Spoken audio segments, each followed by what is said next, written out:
Selam arkadaşlar, videoya hoş geldiniz. Arkadaşlar bu videoda seferberlik liderliği yapan arkadaşların Gen 1 ve Gen 6'da yani bu aralıktaki genlerde ilk 3 ana kahraman olarak hem saldırıda hem savunmada hangi kahramanları seçmeleri gerektiğini detaylı bir şekilde anlatacağım.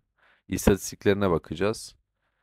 En azından kendi gözlemlerimizi söyleyeceğiz. Bu video için biraz uğraştım. Bu kahramanları toplamak, verilerine ulaşmak istedim. İleri genlerdeki arkadaşlardan yardımlar aldım. Bunlar tabii sadece bizim kendi görüşlerimiz. Ama tartışılacak kesinlikle çok fazla şey var. Yani farklı farklı fikirleriniz varsa bunları yorumlarda yazarsanız ya da Discord kanalımıza gelirseniz denemeler yapıp beraber tartışabiliriz. O halde hazırladığım görsellere geçelim. Daha fazla sizi tutmayayım. Savaş Sanatı 3 başlıyor. İyi seyirler. Detaylı bilgiler vermeden önce size küçük bir not eklemek istiyorum arkadaşlar. Bu hazırladığım görsellerdeki tüm kahramanların 5 yıldız olduğunu varsayarak yaptık bu listeyi. Ona göre yani 4 yıldız, 3 yıldız ya da daha yani full olmayan herhangi bir karakterin şeyini yapmadık, ayrımını yapmadık. Daha çok zaten seferberlik lideri yapan kişilerin tüm karakteri 5 yıldız ve her şeyi özel silahları maksimum oluyor. O yüzden hesaplarımızı buna göre yaptık. Ona göre yorumlarda tartışırsak daha sağlıklı olacağını düşünüyorum. Öncelikle şu bilgiyi vereceğim arkadaşlar. Birinci gende bize 4 tane karakter veriyor. Bunlardan birincisi Geronimo, Natalia, Molly ve Zimban. Burada arkadaşlar ilk sınıfa işte hangi sınıfta olduklarını yazdım. Piyade, mızrakçı, nişancı. Bunlara nasıl sahip olacağımızı ikinci satırda görüyorsunuz. Üçüncü satırda bunların bize her yıldız seviyesini arttırdığımızda 5 yıldıza geldiğinde maksimum olduğunda bize sağladığı istatistik. Seferdeki özel becerisi dediğim şey arkadaşlar. Bu kahramanların özel donanım silahı oluyor. Özel kahraman silah aleti oluyor. Bunu maksimuma çıkardığınızda size seferberlik bonusu verir. Ve sadece seferberlik lideri olduğunuzda geçerli olur. Mesela piyadenin Jeronomo'nun 2 saldırı %15'miş ve beceri geçerlilik diye bir not eklemişim yanına. Bu da arkadaşlar bu özel beceriler sadece mesela Jeronomo'nun 2 seferberliği kurup ve saldırı yapan kişi ise %15 saldırı alıyor. Geronimo'nun kendi 2 tane pasifinden bahsetmiyorum. Aynı zamanda Natalia'nın %15 öldürücülük veriyormuş. Sadece saldırıda veriyormuş. Mızrakçı Molly defansta %15 öldürücülük veriyormuş. Zimman saldırı %15 sadece defansta veriyormuş. Öncelikle bu bilgileri size vereyim. Daha sonra devam edelim.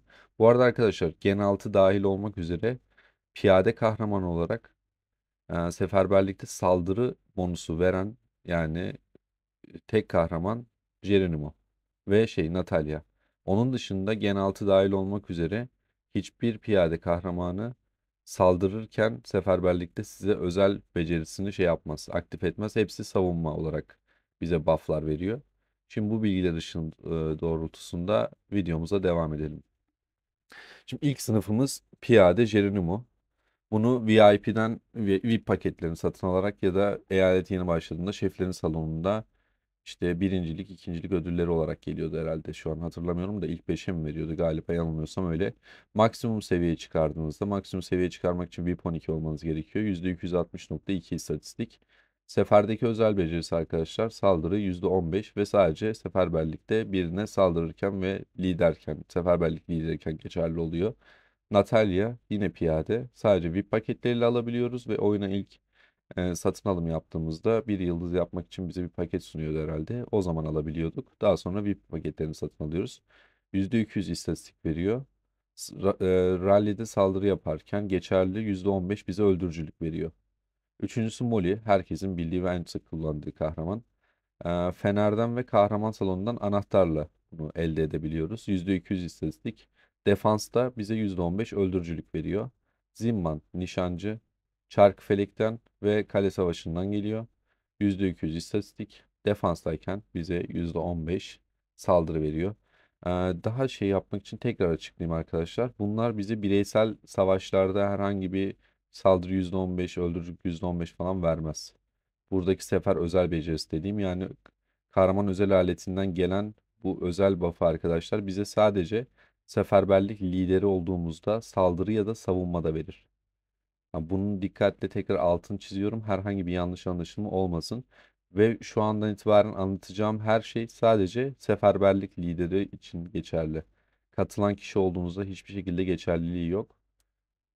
Tekrar hatırlatmak istedim. Şimdi ikinci görselimize geçelim. Yani Gen 1'de saldırı ve savunmada 3 tane mitik kahramanımız var arkadaşlar. Geronimo Molly Zinman, ekstra bir de Natalya var. Geronimo'muz yüksek seviye değilse Natalya'yı kullanıyoruz. Onun dışında her şeyin maksimum olduğunu düşünürsek zaten en iyi senaryo bizim için kesinlikle Geronimo Molly Zinman oluyor. Zaten çok bir tercih şansımız da kalmıyor. O yüzden Gen 2'ye geçiyoruz. Arkadaşlar Gen 1'de bize toplam 4 tane karakter vardı. Artık Gen 1'den sonraki tüm genlerde bize 3 adet kahraman gelmeye başlayacak. Piyade, mızrakçı ve nişancı olarak bu şekilde Gen 8'e kadar gidecek.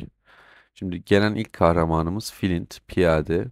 Çarkı felekten alabiliyoruz. %240 istatistiğe ulaşıyor.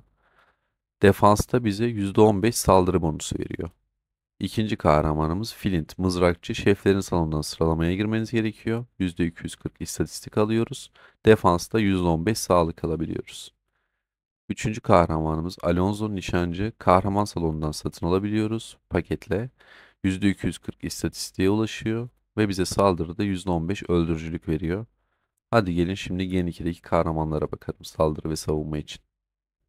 Gen 2'de saldırırken benim ilk tercihim Geronimo oldu piyade olarak. Ha, çünkü kesinlikle saldırı bonusları Flint'ten çok çok daha iyi. Mızrakçı da elimizdeki en iyi seçenek Fili. Saldırıda da tabii ki Alonso'yu tercih ettim. Savunurken arkadaşlar Flint'i tercih ettim savunma bonusu yüzünden. Aynı zamanda mızrakçı Fili. Defans olarak da arkadaşlar Alonso yerine Zinman tercih ettim. Yani ufak tefek biraz istatistik falan hesaplar yaptık. Bu sonuca vardık. Tabii biraz daha teoriksel konuşuyoruz ve birkaç savaş raporu üstüne. Eğer siz de bunları denerseniz bize raporlar atma şansınız olursa çok daha detaylı bir şekilde inceleme şansımız olur. Ama bizim ve ekibin hazırladığı en iyi senaryonun bu olduğunu düşünüyoruz saldırı ve savunmada. Şimdi Gen 3'e geçelim. Gen 3'te gelen 3 kahramanımız Piyade Logan, Mızrakçı Mia, Nişancı Greg. Logan piyadeye ulaşmak için arkadaşlar kahraman salonundan satın alım yapmamız gerekiyor. %290 istatistik veriyor ve defansta bize defans yaparken %15 savunma sağlıyor. Defans sağlıyor. Ee, Mızrakçı Mia çarkı felekten elde edebiliyoruz. %290 istatistiğe ulaşıyor ve saldırıda bize %15 saldırı veriyor. Nişancı Greg şeflerin salonundan sıralamaya girmemiz gerekiyor. %290 istatistik sağlıyor ve saldırırken bizim takımımıza %15 sağlık veriyor. Şimdi formasyona geçelim.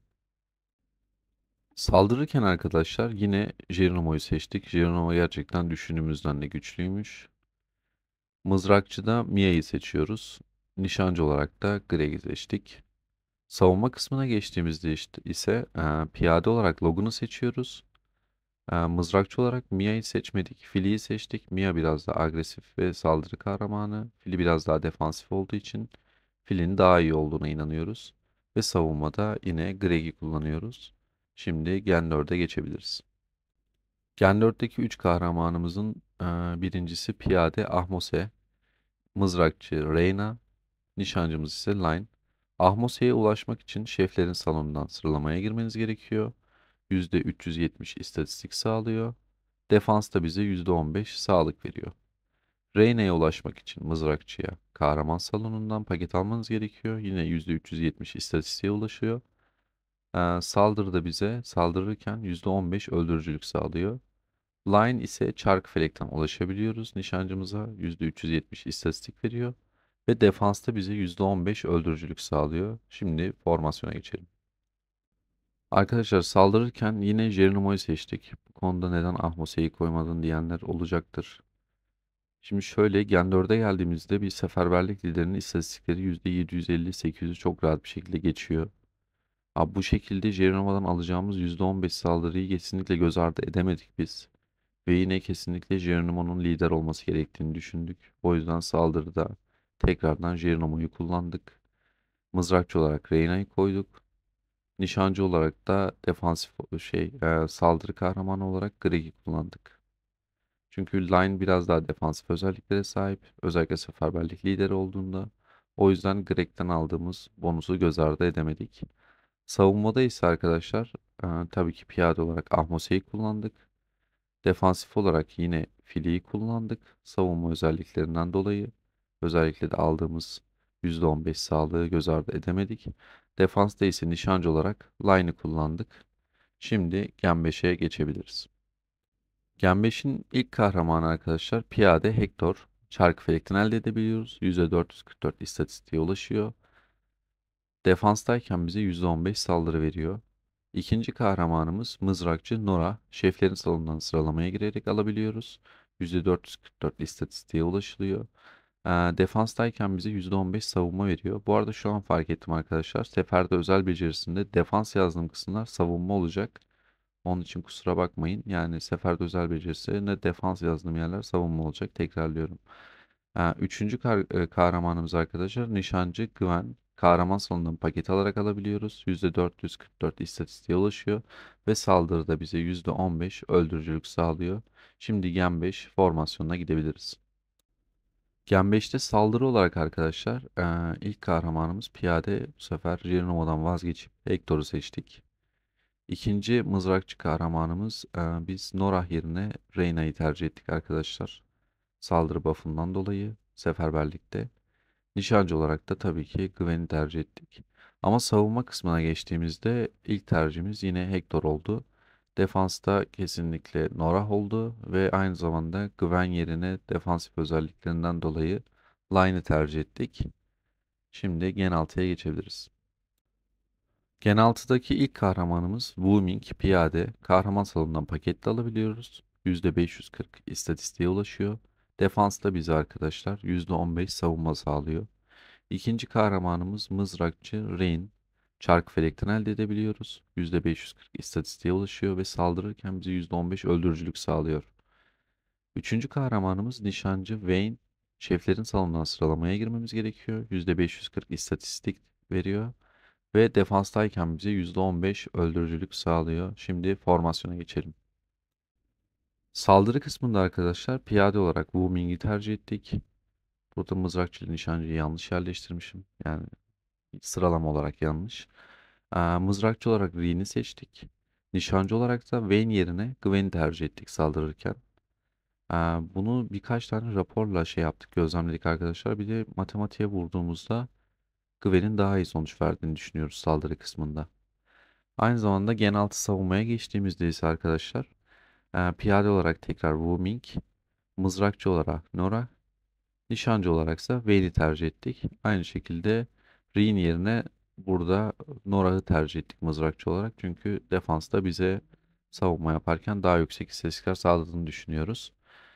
Video bu kadardı arkadaşlar. Gen 7 ve Gen 8'e geçmedim. Çünkü elimde o kadar şey yok. Gen 7 ve Gen 8 rapor yok. Zaten Gen 8 kahramanlar daha yeni geldi biliyorsunuz.